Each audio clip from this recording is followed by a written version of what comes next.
பண்ற ஃபுட் பிசினஸ்ல நிறைய செலவு ஆகுதா? இன்ஃபினிட்டி ஃபுட் அகாடமில உணவு தொழில கத்துக்கிட்டு யாருக்கு வேண்டுமானாலும் ட்ரெயின் பண்ணலாம்.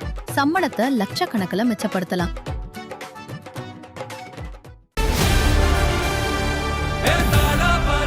மக்களுக்கு நல்லது பண்றதுக்கு அரசியலுக்கு வாங்கடா, கொள்ளை அடிக்கிறது கொலை பண்றதுக்கு கூட அரசியலுக்கு.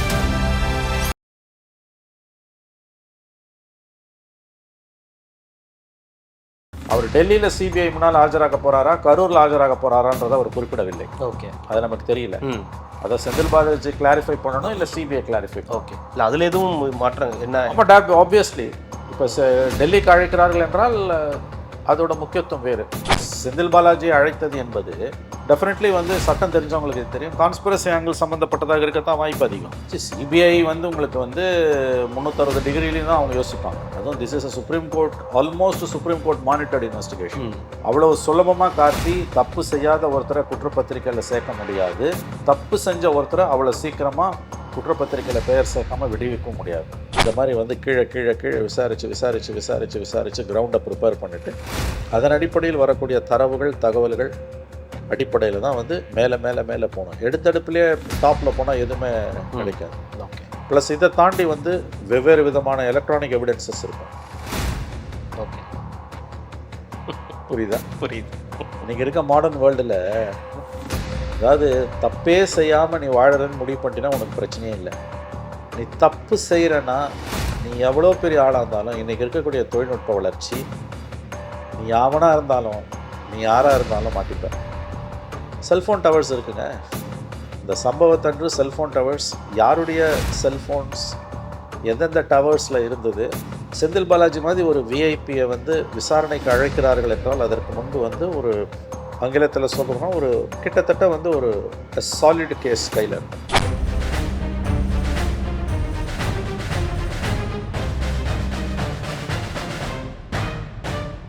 ரெட்ரோலோக்ஸ் நெஞ்சங்களுக்கு வணக்கம். நான் கார்த்திக். இன்றைய பொலிட்டிக்கல் பல்ஸ் நிகழ்ச்சியில் நம்முடைய இணைந்திருப்பவர் மூத்த பத்திரிகையாளர் திரு மணி அவர்கள். வணக்கம் சார். வணக்கம் கார்த்திக். நிகழ்ச்சிக்கு போகிறதுக்கு முன்னாடி ரெட்ரோலோக்ஸை சப்ஸ்கிரைப் பண்ணுறவங்களுக்கு மிக்க நன்றி. பண்ணாதவங்க தொடர்ந்து சப்ஸ்கிரைப் பண்ணிவிட்டு பாருங்கள். கரூர் துயரச் சம்பவம், அந்த வழக்கின் சிபிஐ விசாரணை நேற்று மீண்டும் விஜய் அவர்களுக்கு சம்மன் அனுப்பப்பட்டிருக்கு. நீங்கள் டெல்லிக்கு வர வேண்டும் அப்படின்னு சொல்லி அவர் அதிலிருந்து விலக்கு கேட்டிருக்காரு. அடுத்த ஒரு 10-12 நாட்கள் வர முடியாது, வேலைகள் இருக்குது அப்படின்ற மாதிரி சொல்லியிருக்காரு. அது மட்டும் இல்லாமல் சென்னைக்கு வைக்கணுன்ற மாதிரியான, சென்னையிலேயே சிபிஐ விசாரணை இருக்கணுன்ற மாதிரி சில விஷயங்கள் அவர் கேட்டிருக்கிறதாகவும் தகவல் இருக்குது. இன்னொரு பக்கம் திமுகவுடைய அமைச்சர் திரு செந்தில் பாலாஜி அவர்களுக்கும் சிபிஐ சம்மன் அனுப்பப்பட்டிருக்கின்றதை அவரே உறுதிப்படுத்தியிருக்கிறார். ஊடகங்களில் முன்னுக்கு பின் முரணான தகவல்கள் வந்துகிட்டு இருக்கு. எனக்கு மார்ச் இந்த 17ஆம் தேதி சிபிஐ விசாரணை வர சொல்லியிருக்காங்க அப்படின்ற ஒரு தகவலை அவர் எக்ஸ் தளத்தில் அவரே பதிவிட்டிருக்கார். இப்படி பார்க்குறீங்க, மீண்டும் அந்த கரூர் துயரச் சம்பவம் முதல் முறையாக செந்தில் பாலாஜிக்கு சம்மன் அனுப்பப்பட்டு வர சொல்லியிருக்காருன்றதுல என்ன செய்தி இருக்குது? அதுதான் செய்தியே. விஜய்க்கு சம்மன் அனுப்புனது நியூஸ் கிடையாது. ஓகே, ஏன்னா சம்பவத்தின் கதாநாயகன் அவரை விசாரிக்காமல் எந்த விசாரணை அமைப்பும் குற்றப்பத்திரிகை தாக்கல் செய்ய முடியாது. உச்சநீதிமன்றம் இந்த சம்பவம் செப்டம்பர் 27 கடந்த ஆண்டு நடைபெற்றது. அக்டோபர் மாதத்தில் உச்சநீதிமன்றம் சிபிஐ விசாரணைக்கு உத்தரவிட்டது. ரொம்ப அசாதாரணமான ஒரு ஆர்டர் அது, சுப்ரீம் கோர்ட்டோட ஆர்டரு. சிபிஐ இயக்குனர் அதற்கான குழுவை நியமிக்க வேண்டும்னு ஒரு உத்தரவு போட்டுட்டு, ரெண்டாவது சொன்னது ரொம்ப முக்கியமானது, அந்த விசாரணையை உச்சநீதிமன்றத்தின் ஓய்வு பெற்ற நீதிபதி அஜித் ரஸ்தகி அவர் தலைமையிலான 3 உறுப்பினர் குழு கண்காணிக்கும், மானிட்டர் பண்ணுனார். அதாவது டபுள் லேயர் ஆஃப் ப்ரொடெக்ஷன். ஏன்னா இங்கே ஸ்டேட் போலீஸ் விசாரிச்சுன்னா நீதி கிடைக்காது அப்படின்ற ஒரு எண்ணத்தின் கருத்தின் அடிப்படையில் சிபிஐக்கு விசாரணை மாற்றும் பொழுது, சிபிஐ விசாரணை அதுவும் முறையாக நடக்கணும்னா அதை உச்சநீதிமன்ற ஓய்வு பெற்ற நீதிபதி கண்காணிப்பார் என்பது ஒரு அசாதாரணமான உத்தரவு. வழக்கமாக அப்படி உத்தரவு போட மாட்டாங்க, ஸ்ட்ரைட்டாகவே சிபிஐக்கு உத்தரவு போட்டு போயிடுவாங்க. சில சமயத்தில் சிபிஐ விசாரணையை உச்சநீதிமன்றம் கண்காணிக்கும். அது ரொம்ப எக்ஸ்ட்ரீம் ஸ்டேஜ். இது டைரெக்டாக கண்காணிக்காமல் ஒரு குழு அமைச்சு, ரிட்டையர்ட் சுப்ரீம் கோர்ட் ஜட்ஜு தலைமையில் குழு அமைச்சு கமிட்டி ஸ்பெஷல் இன்வெஸ்டிகேஷன் டீமை போட்டு கண்காணிக்குது. டைரெக்டாக சுப்ரீம் கோர்ட் பண்ணல, சுப்ரீம் கோர்ட் அப்பாயிண்டட் டீம் கண்காணிக்குதுன்னா ஆல்மோஸ்ட் சுப்ரீம் கோர்ட் கண்காணிக்கிறதுக்கு ஈக்குவலானது. So that is double layer of protection. Okay, இப்போ இதில் அவர் ஏற்கனவே விசாரணைக்கு அழைக்கப்பட்டார். ஆமாம், 2 தடவை அவர் போயிட்டு வந்திருக்காரு. பலரிடமும் விசாரணை நடந்திருக்கு. ஓகே, பலரிடமும் விசாரணை நடந்திருக்கு. நமக்கு தெரிந்தது விஜய் ஒரு நமக்கு சில தெரிஞ்சது விஜய், அப்புறம் வந்து காவல்துறை அதிகாரிகள், அங்கே சம்மந்தப்பட்ட மாவட்ட கலெக்டர்ஸ், மாவட்ட கலெக்டர் அண்ட் எஸ்பி, அப்புறம் கட்சி நிர்வாகிகள், பணியில் கட்சி நிர்வாகிகள், அது ஓகே. இப்போ பணியில் இருந்த காவலர்கள், ஆம்புலன்ஸ் டிரைவர்ஸ், அப்புறம் போஸ்ட்மார்ட்டம் பண்ண டாக்டர்ஸ், ஹாஸ்பிட்டல் ஸ்டாஃப், நமக்கு தெரியாத பல கோணங்களிலும் சிபிஐ விசாரணையை நடத்தி இருக்கிறது. ஓகே. இந்த சம்பவம் நடந்த பொழுதே வந்து நிறைய கான்ஸ்பிரசி தியரிஸ் வந்தது, நம்ம எல்லாருமே பார்த்தோம். செந்தில் பாலாஜி பெயர் அதில் அடிபட்டது, ஓகே, அது எல்லாருக்குமே தெரியும். இன்ட்ரெஸ்டிங்லி வந்து இந்த வழக்கில் குற்றப்பத்திரிகையை அநேகமாக இந்த நேரமே அவர்கள் தாக்கல் செய்திருக்க வேண்டும். ஏன்னா வந்து காலக்கெடுவை உச்சநீதிமன்றம் நிர்ணயிக்கவில்லையே ஒழிய ரீசனபிள் டைம் அப்படின்னா, யூஸ்வலி ரீசனபிள் டைம்னா வந்து 5 to 6 months. ஸோ அக்டோபரில் ஆர்டர்ஸ் போடுறாங்கன்னா either March or April time இருக்குது. So fag end of the investigation தான் நான் நினைக்கிறேன். ஏப்ரலில் அநேகமாக சார்ஜ் ஷீட் ஃபைல் ஆகிடும் தான் எனக்கு தகவல்கள் வருகிறது. ஓகே. யூஸ்வலாக சுப்ரீம் கோர்ட் மானிட்டர்டு ஆர்டர்டு இன்வெஸ்டிகேஷன்ஸில் 5 to 6 months தான், 4 to 6 months. ஏன்னா அந்த டைம் ஃப்ரேமை வந்து சார்ஜ் ஷீட்டுக்கு அவங்க வைக்கல இந்த உத்தரவு பிறப்பிக்கும் பொழுது, சிபிஐ விசாரணைக்கு உத்தரவிடும் பொழுது. இன்ஃபேக்ட் நல்ல ஞாபகம் இருக்கு, அப்போ நீதிபதிகள் சொன்னது you will have reasonable time அப்படின்னாங்க. ஸோ இப்போ குற்றப்பத்திரிகை தாக்கல் செய்வதற்கு முன்பாக செந்தில் பாலாஜி விசாரணைக்கு அழைக்கப்பட்டிருக்கிறார். நேற்றைக்கு விஜய் அழைக்கப்பட்டார் என்ற செய்தி காலையிலேருந்து வந்தது. அவர் 15 நாள் டைம் கேட்டார்னாங்க. நேற்று இரவு 8 மணி வாக்கில் ஏஎன்ஏ செய்தி நிறுவனம் சிபிஐ சோர்ஸஸை கோட் பண்ணி சொன்னது, செந்தில் பாலாஜிக்கு சம்மன் கொடுக்கப்பட்டது, நேரில் வாங்க மறுத்தார், அவருக்கு இமெயிலில் அனுப்பியிருக்காங்கன்னு சொன்னாங்க. இன்றைக்கி காலையில் அவரே தன்னுடைய எக்ஸ் தளத்தில் பதிவு போட்டிருக்காரு, முன்னுக்கு பின் முரணாக வருது, எனக்கு சம்மன்ஸ் வந்திருக்குது, சில விளக்கங்களை கேட்டிருக்காங்க, நான் நேரில் ஆஜராகி 17ஆம் தேதி விளக்கம் அளிப்பேன்னு செந்தில் பாலாஜி அவருடைய எக்ஸ் தளத்தில் பதிவு செய்திருக்கிறார். அவர் டெல்லியில் சிபிஐ முன்னால் ஆஜராக போகிறாரா, கரூரில் ஆஜராக போகிறாரான்றதை அவர் குறிப்பிடவில்லை. ஓகே, அது நமக்கு தெரியல. அதை செந்தில் பாலாஜி கிளாரிஃபை பண்ணணும், இல்லை சிபிஐ கிளாரிஃபை. ஓகே, இல்லை அதில் எதுவும் மாற்றம் என்ன? ஆமாம், ஆப்வியஸ்லி இப்போ டெல்லிக்கு அழைக்கிறார்கள் என்றால் அதோட முக்கியத்துவம் வேறு. கரூரில் விஜய்க்கு சொல்லப்பட்டது தான், விஜய்க்கு சொல்லப்பட்டது. வர விஐபி இல்லை, நம்ம இதுக்கு முன்னாடி இதை பற்றி பேசினப்போ கூட அப்போ வந்து சொன்னேன், செந்தில் பாலாஜியை அழைக்காதவரை இது இல்லை, அழைத்தால் அது வேறு ஒரு செய்தி அப்படின்னு நீங்கள் குறிப்பிட்டு. நான் அப்போ சொன்னேன், கரெக்ட், உங்ககிட்ட பேசணும் சொன்னேன். நான் இப்பயும் சொல்கிறேன், செந்தில் பாலாஜி அழைத்தது தான் இந்த ஓல் இன்வெஸ்டிகேஷன்ஸில் த நியூஸ் புருவங்களை உயர்த்தக்கூடியது. ஓகே. ஏன்னு கேட்டிங்கன்னா, அவர் ஒன்றும் இப்போ மந்திரி கிடையாது. நீங்கள் உங்களுடைய பேட்டி இப்போ நம்ம ஆரம்பிக்கும் உங்கள் கேள்வியில் திமுக மந்திரி, நீங்கள் திமுக மந்திரி இல்லை, முன்னாள் மந்திரி.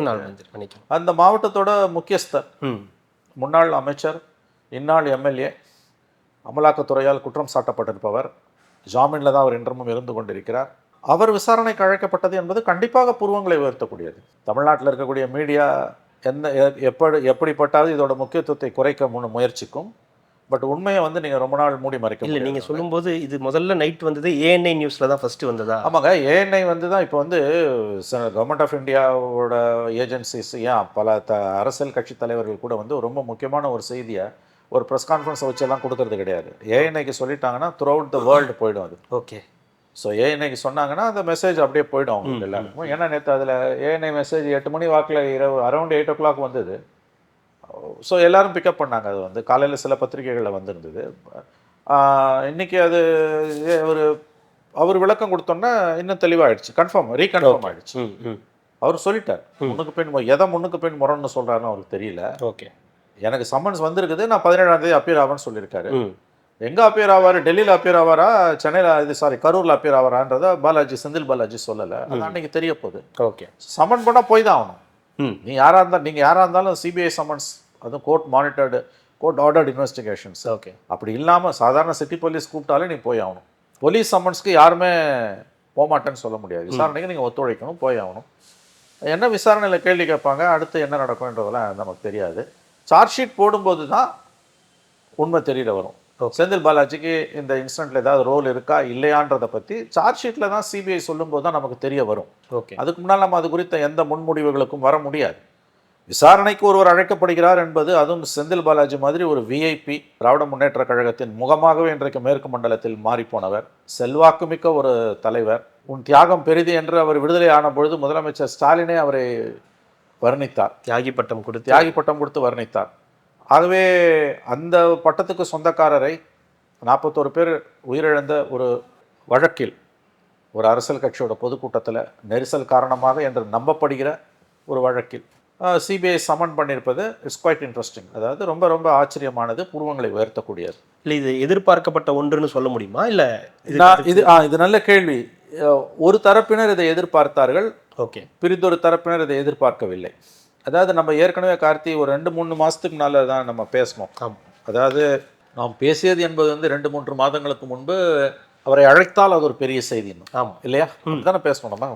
நான் கேட்டேன், இது செந்தில் பாலாஜி அழைக்காத வரைக்கும் பிரச்சனை இல்லை, அழைச்சா அது ஒரு பெரிய செய்தி தான். It's a big development. நாளைக்கு சார்ஜ் ஷீட்டில் வந்து அவங்க என்ன சொல்ல போகிறாங்க அப்படின்றத பொறுத்துது. இது கூட்ட நெரிசலால் தான் ஏற்பட்டதா, அஜாக்கிரதையால் ஏற்பட்டதா, அல்லது இப்போ செந்தில் பாலாஜி அழைத்தது என்பது டெஃபினெட்லி வந்து சட்டம் தெரிஞ்சவங்களுக்கு இது தெரியும், கான்ஸ்பிரசி ஆங்கிள் சம்மந்தப்பட்டதாக இருக்கத்தான் வாய்ப்பு அதிகம். சிபிஐ வந்து உங்களுக்கு வந்து 360 டிகிரிலையும் தான் அவங்க யோசிப்பாங்க. அதுவும் this is a supreme court, almost supreme court monitored investigation. அவ்வளவு சுலபமாக கார்த்தி தப்பு செய்யாத ஒருத்தரை குற்றப்பத்திரிக்கையில் சேர்க்க முடியாது, தப்பு செஞ்ச ஒருத்தரை அவ்வளோ சீக்கிரமாக குற்றப்பத்திரிக்கையில் பெயர் சேர்க்காமல் விடுவிக்க முடியாது. This is not like any other normal case. நிச்சயமாக அப்படி கிடையாது. இது வந்து ஒரு எப்படி சொல்கிறதுன்னு கேட்டிங்கன்னா முக்கியமான ஒரு வழக்கு. இது உச்சநீதிமன்றம் இந்த சம்பவம் நடந்தப்பயே தன்னுடைய வருத்தத்தை துயரத்தை தெரிவித்த பொழுது இது ரொம்ப ரொம்ப முக்கியமான ஒரு சம்பவம். 41 உயிர்கள் பலியானதை ஏற்றுக்கொள்ள முடியாது. சுதந்திர இந்திய வரலாறில் பொலிட்டிக்கல் ரேலியில் செத்ததில்லை. இலவசங்களை வாங்க முண்டி அடிச்சுட்டு போய் செத்துருக்காங்க, மத சம்மந்தப்பட்ட நிகழ்வுகளில் சம்மந்தப்பட்டு செத்துருக்காங்க, மற்றபடி இறந்தது கிடையாது. ஸோ அதனால தான் வந்து உங்களுக்கு வந்து இது முக்கியத்துவம் வாய்ந்ததாக பாருது. எல்லா பழியும் தூக்கி விஜய் மேலே போட்டாங்க முதல்ல. பட் இப்போ பலரையும் விசாரிக்கும் பொழுது வந்து இந்த என்கொயரியோட ஸ்கோப் வந்து எக்ஸ்பேண்ட் ஆகுது. குற்றப்பத்திரிக்கை தாக்கல் செய்யப்பட்ட பிறகு தான் நம்மளால் ஒரு முடிவுக்கு வர முடியும். ஓகே. அதுக்கு முன்னால் நம்ம எத்தகைய முன்முடிவுகளுக்கும் வர முடியாது, கான்ஸ்பிரசி தியரிஸும் நம்ம பேச முடியாது. இல்லை, நம்ம தாவேக்காவையும் விஜய் அவர்களையும் வந்து இதில் சம்மந்தப்படுத்தி, ஏன்னா அவங்க தான் இம்பார்ட்டன்ஸ், அவங்க தான் வந்து இதில் வரணும், அவங்களுடைய நிர்வாகிகள், அவங்களுடைய ஓட்டுநர்கள். ஆனால் திமுகவிலிருந்து ஒரு முன்னாள் அமைச்சர் அந்த ஊரை சார்ந்தவர்ன்றதுனால அவரை கூப்பிட்டுருக்காங்க அப்படின்னும் போது அதை எப்படி திமுக எப்படி பார்ப்பாங்க, மக்கள் எப்படி பார்ப்பாங்க? வழக்கம் போல் திமுக வந்து இதை டவுன் ப்ளே பண்ணும். திமுக கட்டுப்பாட்டில் இருக்கக்கூடிய ஊடகங்கள் இது ஒரு செய்தியே இல்லைன்னு இருட்டடிப்பு செய்யும். மக்கள் எப்படி பார்ப்பாங்கன்னா, மக்கள் வந்து விஷயம் தெரிஞ்சவன் ஆச்சரியத்தோடு பார்ப்பான். பட் முழு உண்மை வெளியில் வரும்போது, அதாவது குற்றப்பத்திரிகை தாக்கல் செய்யப்பட்டு அதில் சிபிஐ இந்த துயர சம்பவத்திற்கு யார் காரணம் என்று தன்னுடைய முடிவை தெரிவிக்கும் பொழுது தான் நம்ம அடுத்த கட்டத்தை பற்றி யோசிக்க முடியும். பட் விஷயம் தெரிஞ்சவங்களுக்கு தெரியும், செந்தில் பாலாஜியை சம்மன் பண்ணியிருப்பது அது என்னன்றது சம்மந்தப்பட்டவங்களுக்கு தெரியும். நான் ஓப்பனாகவே கேட்குறேன், இந்த திமுக இந்த இதை எதிர்பார்த்துருப்பாங்களா? செந்தில் பாலாஜி எதிர்பார்த்துருப்பாங்க, அவர்கள் எல்லா இவென்ச்சுவாலிட்டிஸ்க்கும் தயாராக இருக்காங்க. அவங்களுக்கு ரொம்ப முக்கியம், செந்தில் பாலாஜி தான் அவங்களுக்கு முக்கியம். இந்த நேரத்துல அப்புறம் தான் அவங்களுக்கு எல்லாமே. இந்த நேரத்துல ரொம்ப மிக முக்கியமானவர். இந்த நேரத்துல இல்ல, எல்லா நேரத்திலயும் இல்ல. தேர்தல் ரொம்ப அவர் ஊழல் வழக்குல கைது செய்யப்பட்ட எந்த ஊழல் வழக்குல அவர் வந்து அந்த அதிமுக ஆட்சி காலத்துல செஞ்ச அந்த ஊழல் செய்ததாக சொல்லப்படுகிற ஊழல் பற்றி அன்றைய எதிர்க்கட்சி தலைவர் ஸ்டாலின் அவர்களே என்னவெல்லாம் பேசினார்னு தெரியும். அந்த மூல வழக்கின் தொடர்ச்சியாக அமலாக்கத்துறை அவரை கைது செய்து அவர் ஜாமீனில் வெளியில் வரும்போது இருகரம் குப்பி அவரை வரவேற்ற முதலமைச்சர் என்னவெல்லாம் அவரை குறித்து வர்ணித்தார் என்று நமக்கு தெரியும். அப்படி என்றால் அவர் எந்த அளவுக்கு இன்றைக்கு திமுகவில் பரம்பரை திமுககாரன், அண்ணாதுரை 49 கட்சி ஆரம்பித்தப்போ ராபின்சன் பூங்காவில் 75 வருஷத்துக்கு முன்னால் திமுகலேயே இருந்து மாண்டு போனவர்கள், அல்லது அதுக்கு ஒரு 5-6 வருஷம் பொறுத்து வந்துட்டு இன்றைக்கும் 90 வயசில் திமுகவில் இருக்கக்கூடியவர்கள், அவர்கள் யாருக்கும் கொடுக்காத முக்கியத்துவத்தை இன்றைக்கு கட்சி தலைமை செந்தில் பாலாஜிக்கு கொடுக்கிறது.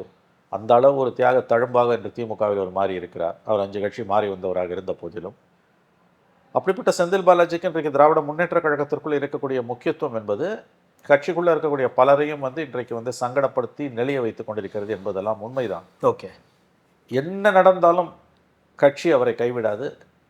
திராவிட முன்னேற்ற கழகத்தை பொறுத்தவரையில் ஆங்கிலத்தில் சொல்கிறதுனா come what May they will stand with Senthil Balaji. Okay, இது வந்து அந்த அமலாக்கத்துறை வழக்கில் ஒரு ஆண்டுக்கு மேலே அவர் சிறையில் இருந்த பொழுதே அவர்கள் நடந்து கொண்ட முறையை வைத்து நாம் புரிந்து கொள்ளலாம். 2வது ஜாமீனில் வெளியில் வந்த 2வது நாளே மந்திரி ஆனார். அதுக்கு பிறகு உச்சநீதிமன்றம் தன்னுடைய விருப்பமின்மையை, தன்னுடைய அதிருப்தியை வெளிப்படுத்திய பிறகு வேறு வழி இல்லாமல் மந்திரியாக தொடர்ந்தால் ஜாமீன் ரத்தாகணும், ஜெயிலுக்கு போயிடுவீங்கன்னு சொன்ன ஒரு கெடு விதித்த காரணத்தால் சாய்ஸ் இல்லாமல் ராஜினாமா பண்ணார். இன்றைக்கு இந்த சம்பவத்தில் அவருக்கான சம்மன்ஸ் என்பது உண்மையிலே வந்து அது முக்கியமான ஒரு நிகழ்வு தான். ஆனால் என்ன ஒன்று, தேர்தல் பரப்புரையில் எல்லாரும் இன்றைக்கி பிஸியாக இருக்காங்க. எதிர்க்கட்சிகள் இதை வந்து பெரிய அளவில் ஃபோக்கஸ்டாக கொண்டு போகல. மீடியா இதை இதே இன்றைக்கி யோசிச்சு பாருங்கள், ஏடிஎம்கே கவர்மெண்ட் இருந்து ஏடிஎம்கே எக்ஸ் மினிஸ்டர் சம்மன் பண்ணி தான் இன்றைக்கி அல்லோகுல்லோவாக போயிருக்கும். இல்லை சரி, நம்ம விஜயினே வச்சு பார்த்தா கூட நேற்று விஜய்க்கு மீண்டும் சிபிஐ சம்மன் வரும்போது அதுக்கு ஒரு பெரிய ஒரு ஃபோக்கஸ் இருந்துச்சு. பட் அது இன்னைக்கு செந்தில் பாலாஜிக்கு அப்படின்னும் போது அந்த ஃபோக்கஸ் இல்லை அப்படின்றது. செந்தில் பாலாஜிக்கு தாங்க ஃபோக்கஸ் இருந்திருக்கணும், விஜய்க்கு நியூஸ் வந்து ஃபோக்கஸே இல்லை. ஏன்னா விஜய் அதில் ஆல்ரெடி 2 தடவை போயிட்டு வந்தார், இது 3ஆவது தடவை. 2வது அவரு நீங்கள் சொல்கிற மாதிரி அவர் இல்லைன்னா அதில் இது கிடையாது. அவர் கதாநாயகன், அவரை விசாரிக்காமல் நீங்கள் குற்றப்பத்திரிக்கை தாக்கல் பண்ண முடியாது. But how come Senthil Balaji? Senthil Balaji தான் நியூஸ். தமிழ்நாட்டு மீடியா எந்த அளவுக்கு 90% ஆஃப் த மீடியா வந்து திமுகவோட கற்பனை கூட செய்து பார்க்க முடியாத அளவு கட்டுப்பாட்டில் இருக்குது. திமுகவுடைய ஆட்சியாளர்களுடைய ஒரு அங்கமாக they become part of the establishment தான். அப்படி எஸ்டாப்ளிஷ்மெண்ட்டோட பார்ட்டாக இருக்கவங்க கூட இந்த அளவுக்கு சுயமரியாதை இல்லாமல் இருக்க மாட்டாங்க. கற்பனை கட்ட கோதி மீடியா, அதாவது கோதி மீடியா மாறிட்டாங்க. கோதி மீடியா மடியில் இருக்க மீடியா. நரேந்திர மோடியோட 1.2 2.0 இல்லாத அளவுக்கான மோசமான நிலைமை தமிழ்நாட்டில் நிலவுது இன்னைக்கு.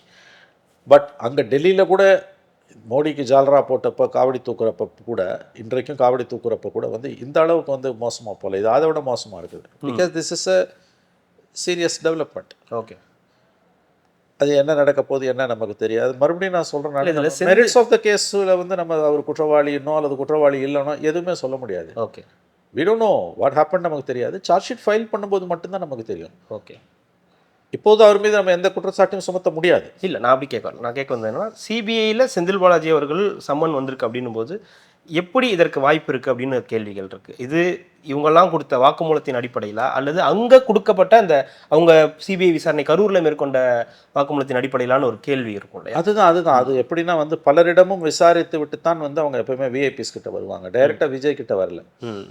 விஜய் கிட்ட எப்போ வந்தாங்க? அதுக்கு முன்னால் கிட்டத்தட்ட 2 மாத காலம் விசாரணை முடிந்து நேரடியாக எம்டி கிட்ட போக மாட்டாங்க, பியூனுக்கிட்ட போவாங்க, ஸ்கேவெஞ்சர்ஸ் துப்புரவு பணியாளர்கிட்ட போவாங்க, குமாஸ்தாக்களை விசாரிப்பாங்க, அலுவலக மேலாளர்களை விசாரிப்பாங்க, அலுவலகங்களுடைய ஓட்டுநர்களை விசாரிப்பாங்க, தினமும் டீ காஃபி சப்ளை பண்ணக்கூடிய அந்த வெண்டார்ஸை விசாரிப்பாங்க.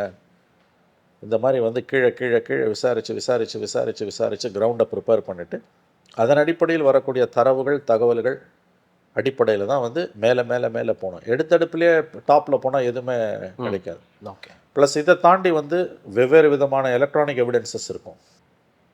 ஓகே, புரியுதா? புரியுது. இன்றைக்கி இருக்க மாடர்ன் வேர்ல்டில் அதாவது தப்பே செய்யாமல் நீ வாழறன்னு முடிவு பண்ணிட்டீங்கன்னா உனக்கு பிரச்சனையே இல்லை. நீ தப்பு செய்கிறன்னா நீ எவ்வளோ பெரிய ஆளாக இருந்தாலும் இன்றைக்கி இருக்கக்கூடிய தொழில்நுட்ப வளர்ச்சி நீ யாவனாக இருந்தாலும் நீ யாராக இருந்தாலும் மாட்டிப்ப. செல்ஃபோன் டவர்ஸ் இருக்குங்க.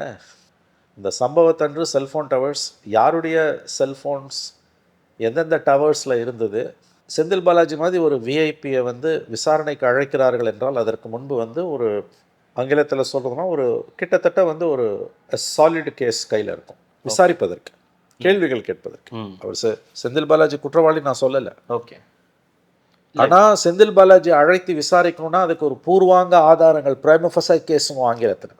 அவருடைய பேர் அடிபடாமல் அவரை கூப்பிட முடியாது இல்லையா? நான் திரும்பவும் சொல்கிறேன், விஐபிஸை கூப்பிடும் Senthil Balaji is a VIP. அவரை அழைக்கிறாங்க அப்படின்னும் பொழுது வந்து அதுவும் politically is a very hot potato, very serious leader அவர். செந்தில் பாலாஜி கிட்ட சிபிஐ போதுன்னா ஏனோ தானோன்னு, அதாவது செந்தில் பாலாஜியை விசாரித்து விஷயத்தை தெரிஞ்சுக்கிறதுக்காக செந்தில் பாலாஜியை கூப்பிட மாட்டாங்க. ஓகே, செந்தில் பாலாஜி அழைச்சி அவரை விசாரித்து உண்மையை தெரிந்து கொள்வதற்காக அவரை சிபிஐ அழைக்காது. ஏற்கனவே சிபிஐயிடம் இருக்கக்கூடிய வாக்குமூலங்கள், தரவுகள், ஆதாரங்கள், electronic evidences, cellphone tower call records, signal movement, அதன் அடிப்படையில் தான் அங்கே போகும். So they will definitely have ரொம்ப மேம்போக்காக சொன்னால் பிரைம ஃபேசி கேஸ்னுவாங்க, வாட்டர் டைட் கேஸ் நான் சொல்லுவேன். பிரைம ஃபேசி கேஸ், பூர்வாங்க ஆதாரம். ஓகே, அவரிடம் சில விளக்கங்களை அவர் இன்றைக்கி சொல்லியிருக்காரு. அவருடைய எக்ஸ் தள பதிவில் செந்தில் பாலாஜி சொல்லியிருக்கார். என்னிடம் வந்து அந்த இதுவே படிக்கிறேன்னு நான் உங்களுக்கு வந்து அவர் சொல்லியிருக்கார், ரொம்ப அழகாக சொல்லியிருக்கார் அவர். பாலாஜி சொல்கிறாரு, கரூர் துயர சம்பவம் தொடர்பாக சிபிஐ சம்மன் அனுப்பியது குறித்து முன்னுக்கு பின் முரணாக சில ஊடகங்களில் தகவல்கள் வெளியாகி உள்ளன. வருகின்ற மார்ச் 12 அன்று நேரில் வந்து விளக்கம் அளிக்குமாறு சிபிஐ அனுப்பிய சம்மனின் அடிப்படையில் அவர்களது கேள்விகளுக்கு நேரில் சென்று உரிய விளக்கங்களை அளிக்க உள்ளேன். ஓகே, விளக்கம் அளிக்குமாறு எக்ஸ்ப்ளனேஷன்ஸ் கேட்டிருக்காங்க. See the very summoning is important. Summons அனுப்புனதே நான் இப்போ சொன்னேன் இல்லையா உங்களுக்கு வந்து இன்றைக்கி சிபிஐ வந்து உங்களுக்கு ஒரு சின்ன விஷயத்தை கூட கைவிட இது விசாரிக்காமல் இருக்க மாட்டாங்க. ஏன்னா இது ரொம்ப hot potato, politically sensitive case, elections வருது, இருக்கும் evidences, some sort of an explanation கேட்குற அளவுக்கான சில எலக்ட்ரானிக் எவிடன்சஸ், கால் ரெக்கார்ட்ஸ் இருக்கும். அதன் அடிப்படையில் விளக்கங்கள் கேட்கப்படலாம். அவர் என்ன சொல்ல போகிறாருன்றதை பொறுத்தும், சிபிஐ என்ன கன்க்ளூட் பண்ணுறதுன்றதை பொறுத்தும் தான் குற்றப்பத்திரிகையில் வரக்கூடிய தரவுகளை நாம் அணுக முடியும். குற்றப்பத்திரிகை தாக்கல் பண்ணும்போது மட்டும்தான் இதில் வந்து உண்மை வெளியில் வரும் அப்படின்னு நான் நினைக்கிறேன். எலெக்ஷன் டைமில் இது நடக்கிறதால இதுக்கு கூடுதல் முக்கியத்துவம் இருக்குது. அவ்வளோதான். அதுதான் இதில் கேள்வியாக இருக்குது. அதுதான் எலெக்ஷன் நேரத்தில் இதெல்லாம் நடக்குதா அப்படின்றது தான். சி அப்படி நீங்கள் வந்து இது பொலிட்டிக்கலி மோட்டிவேட்டடாக சிபிஐ பண்ணுதுன்னு சொல்கிறது அபத்தமானது. Is an almost supreme court monitored investigation. நீங்கள் அதனால் நீங்கள் நம்பணும் எதையுமே. நீங்கள் சொல்கிற மாதிரி ஏதாவது ஒரு வகையில் ஏதாவது ஒன்று நம்பி தான் ஆகணும் நீங்கள். ஆமாங்க. இப்போ நான் எதையுமே நம்ப மாட்டேன், ஃபாசிச பாஜக அப்படின்னு சொல்லிட்டு எதையுமே நான் நம்ப மாட்டேன்னா, நான் சுப்ரீம் கோர்ட்டை நம்ப மாட்டேன், கவர்னரை நம்ப மாட்டேன், ஜனாதிபதியை நம்ப மாட்டேன், பிரதம மந்திரியை நம்ப மாட்டேன், எலெக்ஷன் கமிஷனை நம்ப மாட்டேன். இப்போயும் ஆரம்பிச்சிட்டானுங்க எலெக்ஷன். நேற்று பார்க்குறேன் ஒரு டிபேட்டில் ஒருத்தர் சொல்கிறாரு, விஜய் இந்த பக்கம் போகிறாருன்றதோட பின்னணியில் அவர் சொல்கிறாரு, அது வந்து கண்டிப்பாக இதெல்லாம் நடந்த ஆச்சரியம் இல்லை, ஓட் தெஃப்ட்டு, ஓட் சோரி, இது இவிஎம்ஸில் வந்து டேம்பர் பண்ணுவாங்க. இன்னொருத்தருக்காக ஏங்க என்னங்க எவிடன்ஸ்னா, இல்லை தேவசாகம் ஒரு 4 பேர் அவங்க ஏங்க ஒரு 4 பேர் சொன்னதை வச்சு எங்கேயாவது நிரூபணமாக இருக்கா? அல்லது இந்த கட்சிகள் யாராவது அஃபிஷியலாக அந்த ஸ்டாண்ட் எடுத்திருக்காங்களா? 24 எலெக்ஷன் ரிசல்ட்ஸ் வந்து இவிஎம் டேம்பரிங்கில் தான் நடந்தது அப்படின்ற முடிவை, அந்த சந்தேகத்தை அதிகாரப்பூர்வமாக எந்த கட்சியாவது இன்றைக்கி எடுத்திருக்கா? இல்லை சார், எஸ்ஐஆருக்கு எதிராக இங்கேருந்து போய் குரல் கொடுத்த முதலமைச்சர் மு க ஸ்டாலின் இங்கே எஸ்ஐஆர் இது பண்ணும்போது எதுவுமே பேசலையாங்க. இன்ன வரைக்கும் எஸ்ஐஆருக்கு எதிராக திராவிட முன்னேற்ற கழகம் ஏன் 73 லட்சம் பேரை நீக்கியிருக்கான்? 66 லட்சம் பேரை நீக்கினதுக்கு குரல் கொடுத்த திராவிட முன்னேற்ற கழகம் ஏன் 73 லட்சம் பேரை நீக்கினதுக்கு குரலே கொடுக்காமல் அமைதி காக்கிறார்கள்? என்ன அர்த்தம் அப்போ அதுக்கு? அதாவது அப்படின்னா உண்மையிலேயே 73 லட்சம் பேர் வந்து இங்கே போலி வாக்காளர்கள், நீக்கப்பட வேண்டிய வாக்காளர்கள் இருந்திருக்கிறார்கள் என்பதை திராவிட முன்னேற்ற கழகம் ஒப்புக்கொள்கிறதா? அந்த பதிலாவது அவங்க சொல்லணும். நீங்கள் போராடாமல் இருக்கீங்க, பீகாரில் போய் போராடினீங்க, எஸ்ஐஆருக்கு எதிராக ஊன்னு கத்துனீங்க முதல்ல இல்லையா? இன்றைக்கி அந்த முடிவுகள் வந்து 73 lakhs ரிமூவ்டுன்னும் போது எந்த கருத்தும் சொல்லாமல் இருக்குங்கன்னா மௌனம் சம்மதத்துக்கு அறிகுறியா? அப்போ நீக்கப்பட வேண்டிய வாக்குகள் தான் 73 லட்சம்ன்றதை நீங்கள் ஒத்துக்கிறீங்க. அப்படின்னா எதுக்கு எஸ்ஐஆரை எதிர்த்தீங்க? இல்லை சார், அங்கே பீகாரில் எதிர்த்தது வந்து தேஜஸ்விக்கு பெரிய பின்னடைவாக போச்சு. இருக்க அந்த முரண்பாடு இருக்கு. அங்க எதிர்க்கிறாங்க, மமதா சாலிடா எதிர்க்கிறாங்க. இன்னைக்கு அங்க என்ன கதி ஆக போகுதுன்னே தெரியல. எலெக்ஷன் பெங்கால்ல நடக்குமான்றது இன்னைக்கு சந்தேகன்றாங்க. எஸ்ஐஆரோட சிக்கல் அவ்வளவு தூரம் இருக்குது. இன்னைக்கு சுப்ரீம் கோர்ட் ஆர்டர் வந்து வாக்குகள் எஸ்ஐஆர் நீக்கப்பட்டவங்க ஹைகோர்ட்டுக்கு தான் அப்பீல் பண்ணணும், வேற எங்கேயும் போகக்கூடாதுன்ட்டாங்க. எத்தனை பேரால் ஹைகோர்ட்டுக்கு போக முடியாது? அவ்வளோ பெரிய சிக்கல் அங்கே ஓடுது. பீகாரில் அங்கே கோடிக்கணக்கில் நீக்கியிருக்கான், இல்லை 75 லட்சம் பேர் நீக்கியிருக்கான். பீகாரில் வந்து 66 லட்சம் பேர் நீக்கினதுக்கு திமுக குரல் கொடுத்தது. அங்கே போய் முதலமைச்சரே பேசினார். இங்கே 73 லட்சம் பேரை நீக்கினதுக்கு நீங்கள் அமைதி காக்குறீங்கன்னா நீங்கள் அப்போ எஸ்ஐஆர் ப்ராசஸை நீங்கள் ஆக்செப்ட் பண்ணுறீங்க. 73 லட்சம் பேர் நீக்கப்பட வேண்டியவர்கள் தான் நீங்கள் ஒத்துக்கிறீங்க. இது எப்படி புரிஞ்சுக்கிறது? அப்போ எதுக்கு எஸ்ஐஆர் எதிர்த்தீங்க? ஸோ அப்போ ஏதோ ஒரு வடிவத்தில் நம்ம ஒரு விஷயத்தை நம்ம நம்பி தான் ஆகணும். You have to. நீங்கள் எதையுமே நான் நம்ப மாட்டேன், யாரையுமே நம்ப மாட்டேன், நான் ஜெயிச்சா மக்கள் தீர்ப்பு, நான் தோத்தேன்னா எலெக்ஷன் கமிஷன் சதி பண்ணிடுச்சு, இவிஎம் சதி, ஓட்சோரி, இப்படிலாம் பேசுகிறீங்கன்னா இது 3 தடவை மோடி ஜெயிச்சார். 3 தடவையும் தமிழ்நாட்டில் நீங்கள் தானே மோடிக்கு எதிரானவங்க தானே. ஒரு தடவை ஜெயலலிதா ஜெயிச்சாங்க, 2 தடவை ஸ்டாலின் தானே ஜெயிச்சார். பட் ஸ்டில் வந்து இவிஎம் ஏற்றி எதுக்கு பேசுனீங்க? இப்போ இவிஎம் ஏற்றி ஏன் பேச மாட்டேன்றீங்க? இப்போ திமுக ஜெயிச்சிச்சுன்னா இவிஎம் ஏற்றி பேச மாட்டாங்க. ஒருவேளை ஆட்சி மாற்றம் வந்தோன்னா எழுதி வச்சுக்கோங்க, எஸ்ஐஆர் இவிஎம் இதெல்லாத்தையுமா சொல்லுவாங்க. மக்கள் திருப்பி அவர்கள் ஏற்றுக்கொள்ள மாட்டார்கள். ஆகவே செந்தில் பாலாஜி விஷயம் is serious. But charge sheet வர வரைக்கும் நம்ம எந்த கன்க்ளூஷனுக்கும் வர முடியாது. ஓகே. பட் ஆனால் இது அவங்க சம்மனுக்கு சம்மன் அனுப்பியிருக்கிறதே வந்து மிக முக்கியமான ஒரு நிச்சயமாங்க. Summoning for Senthil Balaji is a serious issue. Senthil Balaji அவர்களுக்கு சிபிஐ சம்மன் அனுப்பியிருப்பது ஒரு முக்கியமான ஒரு நிகழ்வு என்று தான் நான் பார்க்கிறேன். கண்டிப்பாக சார். அடுத்தடுத்த நிகழ்வுகளில் தொடர்ந்து பேசலாம். மிக்க மகிழ்ச்சி. நன்றி சார். மக்களுக்கு நல்லது பண்றதுக்கு அரசியலுக்கு வாங்கடா, கொள்ளை அடிக்கிறது, கொலை பண்றது